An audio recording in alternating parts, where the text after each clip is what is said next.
大家好，这里是 Lily and Cats 时事与新闻频道。今天说个大消息，国产 CPU 第一股开始 IPO 了。国产芯片要突围了吗？一提到芯片，就会触动国人的痛。这几年与美国贸易战、中兴之辱、华为之困，都和芯片有着直接的关系。近日，中国证监会北京监管局官网披露，龙芯中科技术股份有限公司拟于科创板上市。龙芯是国内最开始研发国产 CPU 的公司之一，这也是目前6大国产 CPU 厂商中首家计划科创板上市的公司。这6大国产 CPU 厂商分别是天津飞腾、华为鲲鹏、兆芯集成、深维科技、海光信息，还有刚刚说的龙芯中科。大家可能注意到了，这6大国产 CPU 厂商并不包含曾经名噪一时的方舟科技。国内第一款国产 CPU 互联网计算机就是方舟科技研发的方舟1号，由倪光南主持研发，曾经得到北京市政府大力支持，送上了几万台的电脑订单。但由于操作系统和常见软件不兼容，实用性很差等原因，方舟科技最后淡出了政府采购，逐渐没落。方舟科技的失败让后续的国产 CPU 厂商认识到安全、可控、外围生态建设对国产 CPU 的重要性。不过在当时，方舟科技的失败导致了那个阶段对芯片自主研发的普遍共识的进一步确认，那就是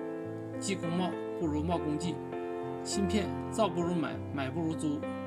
大家熟知的联想走的就是贸工技的路线。受到这种所谓共识的影响，让国产硬件和软件的研发更加艰难，举步维艰。尤其是沉浸的汉芯、中科院软件研发所的 COS 操作系统等丢人丢到家的事件，更证明了国产芯片和操作系统领域的复杂乱象。同样也是受到贸工技思想的影响，目前国内芯片使用才如此掣肘。如果当时坚定地走上了技工贸的路线，现在也不至于如此艰难。现在龙芯即将 IPO 了，是不是意味着国产芯片即将打破当前的芯片困局呢？先说几组数据。芯片设计工具最主要的是国外的 EDA 软件，就连目前中国最强的芯片设计公司华为海思也刚刚实现去美国化。全球最强的芯片制造厂商台积电现在已经实现5纳米工艺芯片的量产，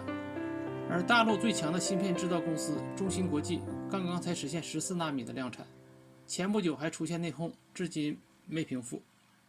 制造最先进制程芯片使用的光刻机全部要从荷兰 ASML 公司进口，但是因为美国的禁令，人家也不卖了。而大陆最好的光刻机生产厂商上海微电子，目前也只能生产90纳米的光刻机。所以国人还是要清晰地认识到，龙芯 IPO 只是一种市场行为，是为了更好的发展而走出的重要一步，是龙芯过去20年发展的一个阶段上的认可和需求，与国产芯片突围有关系，但是关系不大。看看前不久华为被迫出售荣耀，就能更好地认识到这个问题。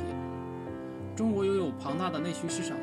完善的制造业供应链，再加上政府制定的产业政策，可以确定的是，国产芯片产业蓬勃发展不再受制于人，只是一个时间问题，并不是一个无法完成的任务。国人希望更早突破困局的心情可以理解，但是还要基于现实，不要总想弯道超车一蹴而就，更不要因急功近利再出现类似汉芯的事件。